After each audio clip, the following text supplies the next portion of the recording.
Welcome everybody. আজকে আমি আলোচনা করব গান্ধীজির সত্যাগ্রহ তত্ত্বের কৌশল সম্পর্কে। গান্ধীজির অনেক ভিডিও তোমরা দেখছো, এটা ইউপিএসসি পরীক্ষাতে সিলেবাসে রয়েছে, এটা ক্লাস 11-এ আছে, নেট ব্যুরোতে আছে, এটা বিএ মেজর কোর্সেও আছে। এটা খুব গুরুত্বপূর্ণ বিষয়, গান্ধীজি এর উপর আলোচনা। গান্ধীজি একটা বিরাট ফিগার ভারত তথা বিশ্বের রাজনৈতিক চিন্তার ক্ষেত্রে। সেজন্য গান্ধীজির উপরে বহু ভিডিও হবে, তোমরা দেখবে ধৈর্য ধরে এবং এগুলিকে বোঝার চেষ্টা করবে। মেথড অফ সত্যাগ্রহ, সত্যাগ্রহের কৌশল, সত্যাগ্রহের পদ্ধতি, কিভাবে একজন সত্যাগ্রহী সত্যে পৌঁছাবে, তার বিভিন্ন পদ্ধতি আছে, বিভিন্ন কৌশল আছে। কোনো পদ্ধতি ছাড়া, কোনো কৌশল ছাড়া সত্যে পৌঁছানো যায় না। তাই সত্যে পৌঁছানোর উপায় বা পদ্ধতি, এটা অত্যন্ত তাৎপর্যপূর্ণ আলোচনা। সত্যাগ্রহী কাকে বলে? দেখো, যিনি সত্যে পৌঁছাতে চান, যিনি সত্যকে উপলব্ধি করতে চান, যিনি সত্যকে পেতে চান, ট্রুথ পেতে চান। ট্রুথ হলো গড,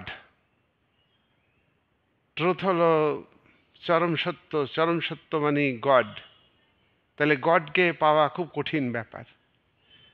তাই এই চরম সত্যে পৌঁছানোর জন্য যিনি জীবনের লড়াই করছেন, ব্যক্তিগত জীবনে হতে পারে, সমষ্টিগতভাবে মানুষের লড়াই হতে পারে, একটা জাতির ক্ষেত্রে লড়াই হতে পারে, একটা আন্দোলনের ক্ষেত্রে হতে পারে। অর্থাৎ যিনি সত্যে পৌঁছানোর জন্যে লড়াই করে যাচ্ছেন আজীবন কাল, তাকে আমরা বলবো সত্যাগ্রহী। সত্যকে পেতে গেলে শুধু সাময়িকভাবে একটা নির্দিষ্ট পথে চললেই হবে না, আর সেই পথগুলি হবে অহিংসার পথ, হিংসার পথ নয়। সত্যকে পেতে গেলে সত্যাগ্রহীকে আজীবনকাল, অর্থাৎ মৃত্যু দিন পর্যন্ত তাকে সত্যের জন্য লড়াই করতে হবে। সৎ পথে থাকা এটা খুব কঠিন ব্যাপার। আমরা সমাজ ব্যবস্থাতে লক্ষ্য করি যে মানুষ লোভে পড়ে স্বার্থ পূরণের জন্য পারিবারিক সুখ স্বাচ্ছন্দ্য, ব্যক্তিগত জীবনের সুখ স্বাচ্ছন্দ্য, নাম যশ খ্যাতি অর্জনের জন্য অনেক মানুষ কিন্তু সৎ পথ থেকে সরে আসেন। গান্ধীজি বলেছেন, এইভাবে সরে আসলে তাকে সত্যাগ্রহী বলা যাবে না। সত্যাগ্রহী তিনি যিনি আজীবন সংগ্রাম করবেন। জন্মের পর থেকে মানুষের জীবনে সংগ্রাম শুরু হয়, আর এই সংগ্রামের পথ হলো অহিংসার পথ। এই সংগ্রামের মধ্যে ত্যাগ স্বীকার করতে হবে, এই সংগ্রামে সাহসী হতে হবে। যে কটি মেথডের কথা গান্ধীজি বলেছেন, সেই কটি মেথডকে আমরা পয়েন্ট আকারে আলোচনা করব। 1 নম্বর পয়েন্ট হচ্ছে, সত্যাগ্রহীকে দুঃখ বরণ করতে হবে। সত্যাগ্রহী এই দুঃখ কি সাময়িকভাবে বরণ করবে? দুঃখ আসতে পারে, কিন্তু এটা কষ্ট নয়, এটাকে ওভারকাম করতে হবে। এটা জীবনের শেষ দিন পর্যন্ত সত্যাগ্রহীকে এই দুঃখ বরণ করতে হবে। সাময়িক একটা জীবনের স্তরে, একটা বয়সে, একটা সময়ে দুঃখ আসলো, আর পরে আর দুঃখ আসবে না, এ কথা ঠিক নয়। দুঃখ সারা জীবনই আসতে পারে, ধারাবাহিকভাবে আসতে পারে, মৃত্যু পর্যন্ত আসতে পারে। তাই সেই দুঃখকে হজম করার, দুঃখকে জয় করার মতো মানসিকতা সত্যাগ্রহীর মাধ্যমে সত্যাগ্রহীকে ভেবে নিতে হবে, তার মানসিকতা তৈরি করতে হবে, তবেই সে সত্যে পৌঁছাতে পারবে। গান্ধীজি একজন আন্দোলনকারী, ভারতবর্ষে ব্রিটিশ সাম্রাজ্যবাদী শক্তির বিরুদ্ধে লড়াইয়ের ডাক দিয়েছিলেন। তোমরা একথা জানো, গান্ধীজি দক্ষিণ আফ্রিকা থেকে দেশে ফিরে এসে 1915 সালে ভারতের রাজনীতিতে যোগ দেন। তোমরা একথা জানো, গান্ধীজি ব্যক্তিগতভাবে বিহারের চম্পারণের শোষিত, বঞ্চিত, লাঞ্ছিত নীল চাষিদের, নীলকর সাহেবদের বিরুদ্ধে আন্দোলনে গান্ধীজি সফল হয়েছেন। তোমরা একথা জানো, 1918 সালে গুজরাটের গরিব কৃষকরা কর বন্ধের জন্য জমিদার তথা ইংরেজ সরকারের বিরুদ্ধে যে আন্দোলন সংগঠিত করেছিল, সেই আন্দোলনে গান্ধীজি নেতৃত্ব দিয়েছিলেন এবং সফল হয়েছিলেন। তোমরা একথা জানো, 1918 সালে গান্ধীজি আহমেদাবাদের শ্রমিকদের যে আন্দোলন, মজুরি বৃদ্ধি আন্দোলন, সেই আন্দোলনের নেতৃত্ব দিয়ে তিনি শ্রমিকদের মজুরি বৃদ্ধি করতে সমর্থ হয়েছেন। এই তিনটি ব্যক্তিগত আন্দোলনের সাফল্যকে লক্ষ্য করে কংগ্রেস 1919 সালে তাকে আন্দোলন পরিচালনার দায়িত্ব দিয়েছেন। গান্ধীজি বলেছেন যে সত্যের পথে এই আন্দোলন, ভারতবাসীর আন্দোলন হবে সত্যের পথে, অহিংসার পথে নাই। তাই তিনি কংগ্রেসের দায়িত্ব গ্রহণ করে 1920 থেকে 1922 সাল পর্যন্ত অহিংস অসহযোগ আন্দোলনের ডাক দিয়েছিলেন। এই আন্দোলনকে 1922 সালে তিনি প্রত্যাহার করে নিয়েছিলেন। তার কারণ ছিল যে উত্তরপ্রদেশের গোরক্ষপুর জেলার চৌরিচড়া গ্রামের কৃষকদের উপর পুলিশ নির্মমভাবে অত্যাচার করলে পুলিশের বিরুদ্ধে গ্রামের কৃষকরা থানা অবরোধ করে থানা পুড়িয়ে দিয়ে 22 জন পুলিশকে পুড়িয়ে মেরেছিল বলে গান্ধীজি দুঃখ পেয়েছিলেন, কষ্ট পেয়েছিলেন। তার মতে এটা সত্যাগ্রহীরা আদর্শচ্যুত হয়েছেন। তাই গান্ধীজি সত্যাগ্রহীকে বলছেন যে দুঃখ বরণ করতে হবে।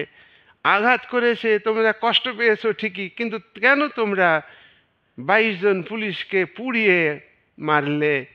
তাহলে তোমরা এখনো, ভারতবর্ষের মানুষ এখনো আন্দোলন করার উপযুক্ত হননি, প্রস্তুত হননি।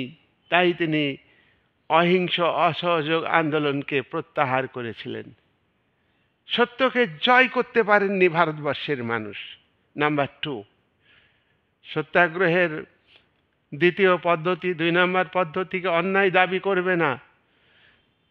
যারা সত্যাগ্রহী, যারা সত্যের জন্য লড়াই করছেন, তারা অন্যায় করবেন না, তারা হিংসা করবেন না, তারা ত্যাগ স্বীকার করবেন, তারা মানুষের মধ্যে আদর্শকে প্রসারিত করবেন। অন্যায় তো অন্যায়, ইনজাস্টিস কখনো জাস্টিস হতে পারে না। সেই অন্যায়টা সত্যাগ্রহী কখনোই করবেন না। যত কষ্টই আসুক, যত অভাব আসুক, যত তার উপরে লাঞ্ছনা আসুক, গঞ্জনা আসুক, যত তার উপরে শারীরিক অত্যাচার আসুক, সে কখনোই অন্যায়কারী, সে কখনো অন্যায় দাবি করবে না। দাবি করবে, ন্যায্য দাবি করবে, যুক্তিসঙ্গত দাবি করবে। ভারতবর্ষের মানুষের যে দাবি, সেই দাবি হলো যুক্তিসঙ্গত দাবি। প্রথমে তিনি স্বাধীনতার দাবি করেননি, তিনি স্বায়ত্ত শাসনের দাবিকে স্বীকার করেছিলেন।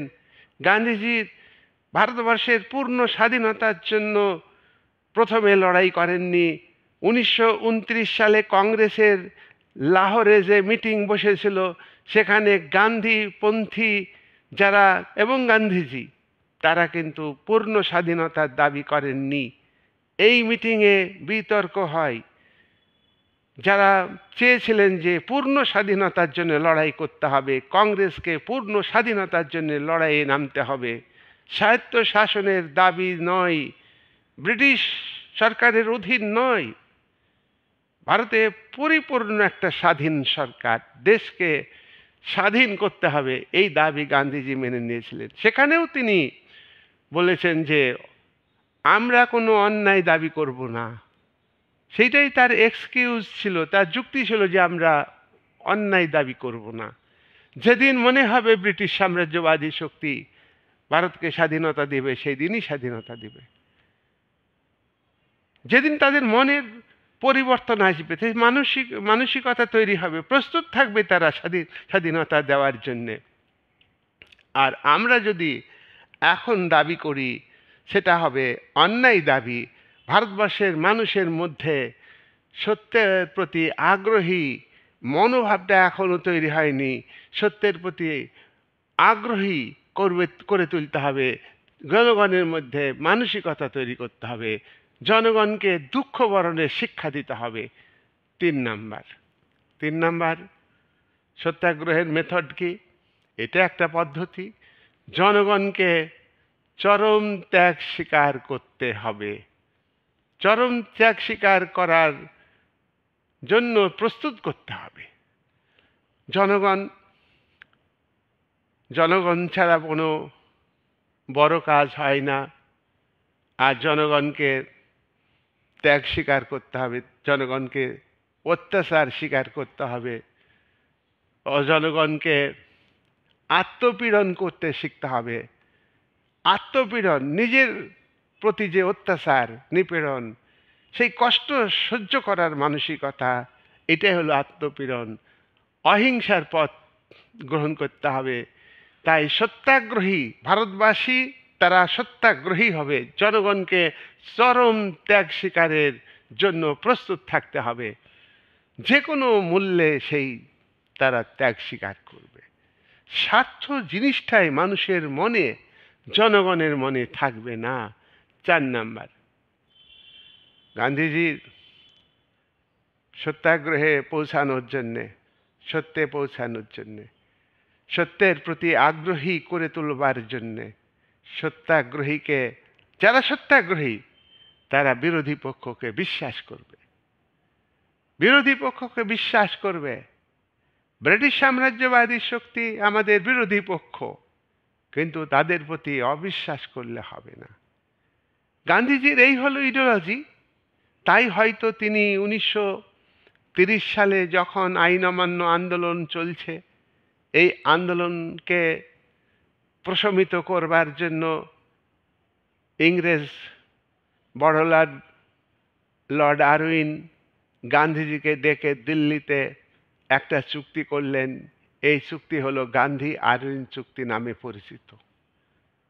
গান্ধীজি এই চুক্তি করার সময় কংগ্রেস যারা করত তাদের বাজেয়াপ্ত সম্পত্তি ফিরিয়ে দেওয়ার জন্য দাবি করেছেন আরউইনের কাছে। চুক্তিতে লিপিবদ্ধ হয়েছে সে কথা। গান্ধীজি কংগ্রেস করতে গিয়ে যারা জমি হারিয়েছে, সম্পত্তি বাজেয়াপ্ত করেছে ব্রিটিশ সরকার, সেই সম্পত্তি ফিরে দিতে হবে, এই কথা বলেছেন। কিন্তু গান্ধীজি, সূর্য সেনের ফাঁসি হয়েছিল এই সময়ে, চট্টগ্রামের বিপ্লবী লড়াইয়ের সময়। সূর্য সেনকে যখন জীবিতকালে তার 32 পাটির দাঁতকে উপড়ে নেওয়া হয়েছিল, তার যে চিৎকার, সেই চিৎকারের কথা অন্য বিপ্লবীদের কাছে যাতে পৌঁছায় তার ব্যবস্থা ব্রিটিশ নগ্ন সাম্রাজ্যবাদী সরকার করেছিল। গান্ধীজির মনে কোনো কষ্ট হয়নি। সূর্য সেনের ফাঁসি হওয়ার পরে তার মৃতদেহ পরিবারকে ফেরত দিতে হয়, এটাই ছিল ব্রিটিশ সরকারের আমলে নিয়ম। সূর্য সেনের দেহকে ফাঁসির পরে গভীর সমুদ্রের জলে নিক্ষেপ করেছিল, গান্ধীজির মনেও হয়নি যে এরা আমাদের বিরোধী পক্ষ। তাই গান্ধীজি বিরোধী পক্ষকে বিশ্বাস করতে হবে, প্রতিপক্ষকে বিশ্বাস করতে হবে। তাই হয়তো তিনি আরউইনের কাছে প্রশ্নটা তুলেননি যে স্যার কেন কেন সূর্য সেনকে ফাঁসি দেওয়া হলো, কেন সূর্য সেনকে ফাঁসি দেওয়াই বা হলো, তার আগে ফাঁসিতে ঝোলানোর আগে কেন তার দাঁত উপড়ে নেওয়া হলো, আর কেনই বা তার মরদেহ আত্মীয় স্বজনকে ফেরত দেওয়া হলো না। এটা কিন্তু গান্ধীজি হয়তো সেই হাই লেভেলের চিন্তা, বিরোধী পক্ষকে বিশ্বাস করতে হবে, আপোষ করতে হবে, আপোষ করলেই ভারতের স্বাধীনতা আসবে, ভারতবর্ষের মানুষকে ত্যাগ স্বীকার করলেই ভারতের স্বাধীনতা আসবে। কংগ্রেসের দুটি পন্থী সৃষ্টি হয়েছিল গান্ধীজির নেতৃত্বে আসার পর। প্রথম দিকে 1925 সাল পর্যন্ত, 1920 থেকে 1925, যারা ব্যাপক পরিবর্তনে চেয়েছিলেন, চিত্তরঞ্জন দাস, মতিলাল নেহেরু, এদের সঙ্গে গান্ধীজির মতবিরোধ হয়েছিল। তাই কংগ্রেসের মধ্যে আর একটা দল, স্বরাজ্য দল গঠন করেছিলেন চিত্তরঞ্জন দাস, মতিলাল নেহেরু এদের উদ্যোগে। তারপর কংগ্রেসের যুব শক্তি গান্ধীজির অহিংস অসহযোগ আন্দোলন প্রত্যাহারকে যখন ব্যাপকভাবে সমালোচনা করেন জওহরলাল নেহেরু, সুভাষচন্দ্র বসু প্রমুখ নেতারা, এই যে জওহরলাল নেহেরু, সুভাষচন্দ্র বসু এরা ভারতের পূর্ণ স্বাধীনতার দাবি করেছিলেন, সেই কারণেই 1929 সালের লাহোরের কংগ্রেসের মিটিংয়ে মতবিরোধ হয়েছিল। শেষমেশ কংগ্রেস সিদ্ধান্ত গ্রহণ করে আগামী বছর থেকে আমরা, অর্থাৎ ভারতের কংগ্রেস পার্টি, পূর্ণ স্বাধীনতার জন্য লড়াই করবে। গান্ধীজি এই মতকে স্বীকার করে নিতে বাধ্য হয়েছিলেন, কারণ গান্ধীজি বিরোধী পক্ষের সঙ্গে কোনো বিতর্কে যেতে চান না, বিরোধী পক্ষের সঙ্গে কোনো অশান্তিতে যেতে চান না। 1922 সালে যখন গান্ধীজি দেখলেন যে 22 জন পুলিশকে কৃষকরা, 5000 কৃষকরা, জনগণ উত্তেজিত হয়ে আগুন ধরিয়ে পুড়িয়ে দিয়েছিল, তখন তার কষ্ট হয়েছিল। কিন্তু থানা ঘেরার কারণ হিসাবে যখন ওই এলাকার ভগবান আহিরকে মেরে ব্রিটিশ সাম্রাজ্যবাদী শক্তির পুলিশ বাহিনী মেরে হাত পা ভেঙে গুড়িয়ে দিয়েছিল, তাতে গান্ধীজির এতটুকু কষ্ট হয়নি। গান্ধীজির আনন্দই হয়েছে। তার কারণ হচ্ছে, তার আন্দোলন হচ্ছে যে শত্রুপক্ষ যতই আঘাত করুক তাতে কোনো হিমশিম খেলে হবে না, তাকে প্রতিবাদ করলে হবে না, তাকে আত্মপীড়ন এই জিনিসটা উপলব্ধি করতে হবে। আমি নিজে কষ্ট পাবো, বিরোধী পক্ষকে বিশ্বাস করতে হবে, ব্রিটিশ সাম্রাজ্যবাদী শক্তি তাকে বিশ্বাস করতে হবে। এই কথা ভাবো, যে সাম্রাজ্যবাদী শক্তি 190 বছর ধরে ভারতবর্ষের মানুষকে শাসনের নামে শোষণ করেছে, শাসনের নামে অত্যাচার করেছে, নিপীড়ন করেছে, সেই শাসনকে বিশ্বাস করতে হবে, আর তাদের সঙ্গে প্রয়োজনে আপোষ করতে হবে। এই আপোষ আর বিশ্বাস অবিশ্বাসের বিষয়কে কেন্দ্র করে নেতাজি সুভাষচন্দ্রের সঙ্গে গান্ধীজির মতবিরোধ হয়েছিল। গান্ধীজিকে সুভাষচন্দ্র বসু বলেছিলেন যে সাপ যদি মারতে হয় তাহলে লাঠি দিয়ে মারতে হবে। ব্রিটিশ সাম্রাজ্যবাদী শক্তিকে ভারত থেকে বিতাড়িত করতে হলে তাহলে ব্রিটিশ সাম্রাজ্যবাদী শক্তির বিরুদ্ধে যুদ্ধ করতে হবে, লড়াই করতে হবে, আর লড়াইয়ে জিততে হবে। মনসা পুজো করে সাপ মারা যাবে না, ব্রিটিশ সাম্রাজ্যবাদী শক্তিকে পুজো করে ভারতকে স্বাধীন করা যাবে না। এই কথাটাই, এই যে উক্তি সুভাষচন্দ্র, সাপ মারতে গেলে লাঠি দিয়ে মারতে হবে, মনসা পুজো করে সাপ মরবে না, সাপের উপদ্রব কমবে না। এই কথাটা মধ্য দিয়ে গান্ধীজির যে ইডিওলজি, সেই ইডিওলজি যে ভুল, যে শত্রুপক্ষকে বিশ্বাস করতে হবে, তার সঙ্গে আপোষ করতে হবে, সুভাষ বসু সেখানে বলেছিলেন যে আপোষহীন সংগ্রাম করতে হবে, আপোষহীন সংগ্রাম করতে হবে। নাম্বার 5, আইন অমান্য ও উশৃঙ্খলতার কোনো স্থান নেই। যিনি সত্যাগ্রহী, যারা সত্যাগ্রহী, ভারতবর্ষের স্বাধীনতা সংগ্রামী মানুষ, লড়াকু মানুষ, তারা আইন অমান্য করবে না। কিন্তু তিনি আইন অমান্য আন্দোলনের ডাক দিয়েছিলেন। লবণ আইনকে ভঙ্গ করে, লবণ আইন ভঙ্গকে আইন অমান্য আন্দোলনের প্রতীকী হিসাবে ব্যবহার করেছিলেন আমরা জানি। যাই হোক, তবু তিনি বলছেন যে সত্যাগ্রহের একটা কৌশল, যখন তখন আইন অমান্য করলে হবে না, যখন তখন উশৃঙ্খলতা দেখালে হবে না। সরকার পক্ষ অন্যায় করে যাবে, দেশীয় বিদেশি যে শক্তি হোক না কেন, সরকার অন্যায় করতে পারে, স্বৈরাচারী হতে পারে। সরকারের মধ্যে তো সত্যাগ্রহ, অহিংসা এই নীতি নেই, তাহলে সেই সরকার তো অন্যায় করবেই, তাই না? তাহলে আইন অমান্য, উশৃঙ্খলা এটা সত্যাগ্রহী আন্দোলনে থাকবে না। 6 নাম্বার, গান্ধীজি বলছেন আত্মবলের উপর নির্ভর করে সংগ্রাম করবে। সত্যাগ্রহী তার নিজের মনের শক্তি আছে যে আমি কোনো অন্যায় করিনি, আমি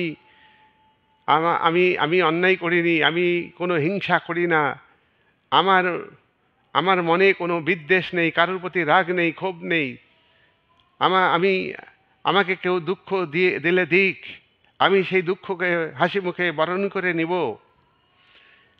আমি আমি আমি নিজেই আমি নিজেই বলিয়ান, আমি নিজেই শক্তিশালী।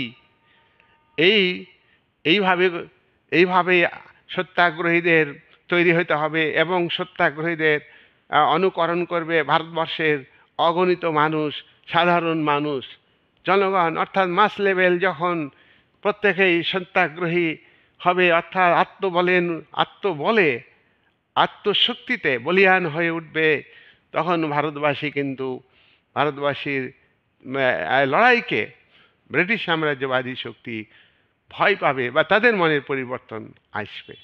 যাই হোক, আত্মবলের উপর অভিজ্ঞতা আমরা এটা লক্ষ্য করেছি যে গান্ধীজির সঙ্গে মতবিরোধের কারণে সুভাষচন্দ্র বসু কংগ্রেস দল ত্যাগ করেছিলেন এবং এখানে গান্ধীজির প্রার্থী সীতারামাইয়া পরাজিত হলে গান্ধীজি বলেছিলেন সীতারামাইয়ার পরাজয় মানে আমার পরাজয়। গান্ধীজি সুভাষচন্দ্র বসু দ্বিতীয়বার যখন কংগ্রেসের সভাপতি হয়েছিলেন, তখন জওহরলাল নেহেরু তথা অনেক নেতা বললেন যে সুভাষ বসু যদি সভাপতির পদে থাকেন তাহলে আমরা কংগ্রেস ত্যাগ করব। অর্থাৎ ভারতবর্ষের কংগ্রেস নেতৃত্বের সঙ্গে সুভাষের মতবিরোধ ঘটে স্বাধীনতার প্রশ্নে।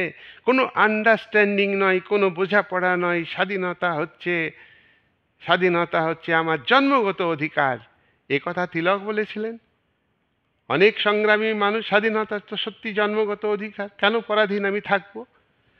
এই লড়াইটা গান্ধীজির সঙ্গে সুভাষের মতবিরোধ এবং কংগ্রেসের অন্যান্য নেতাদের সঙ্গে সুভাষ বসুর মতবিরোধ হয়েছিল। যাই হোক, সুভাষ বসু কিন্তু আত্মবলে বলীয়ানের হওয়ার কথা বলেছেন। লড়াই করতে হবে, সংগ্রাম করতে হবে, যুদ্ধ করতে হবে, ব্রিটিশ সাম্রাজ্যবাদী শক্তির বিরুদ্ধে এইভাবে দেশকে স্বাধীন করতে হবে। সেই কারণেই হয়তো সেই জন্যই তো তিনি আজাদ হিন্দ ফৌজ গঠন করেছিলেন এবং ভারতের স্বাধীনতার লড়াইটা শুরু করেছিলেন এবং অনেক ভূখণ্ডকে ব্রিটিশ সাম্রাজ্যবাদী শক্তির হাত থেকে মুক্ত করতে পেরেছিলেন, স্বাধীন করতে পেরেছিলেন। যাই হোক, সেক্ষেত্রে ব্রিটিশ সাম্রাজ্যবাদী শক্তির যে মিত্রপক্ষ জয়লাভ করে, শত্রুপক্ষ হেরে গেলে শেষ পর্যন্ত জাপান আত্মসমর্পণ করে মার্কিন যুক্তরাষ্ট্রের কাছে, জার্মানি আত্মসমর্পণ করে, জাপান আত্মসমর্পণ করে। শেষ পর্যন্ত গান্ধীজি যে আদর্শ, সেই আদর্শ কেই সুভাষ বসু সম্মান দিতেন। তার কারণ সুভাষ বসুর যে বাহিনী, তাতে গান্ধী একটা মানে বাহিনী ছিল, নেহেরু বাহিনী ছিল। যাই হোক, আমরা পরে এগুলো আলোচনা করব। আমরা যখন আলাদাভাবে আলোচনা করব, ভিডিও করব, যাই হোক আত্মবলে বলীয়ান হতে হবে। যাই হোক গান্ধীজি সত্যাগ্রহের কৌশল হিসাবে 6টা পয়েন্টের উপরে উনি আলোচনা করেছেন। ভিডিওটা ভালো করে দেখবে। আর আমি ভিডিও বড় করছি না, এরপরে গান্ধীজির উপরে আরও একাধিক ভিডিও হবে। আমি পরের ভিডিও আমি আলোচনা করব গুরুত্বপূর্ণ বিষয় নিয়ে। এই বলে আজকে আমি এখানে ইতি টানছি।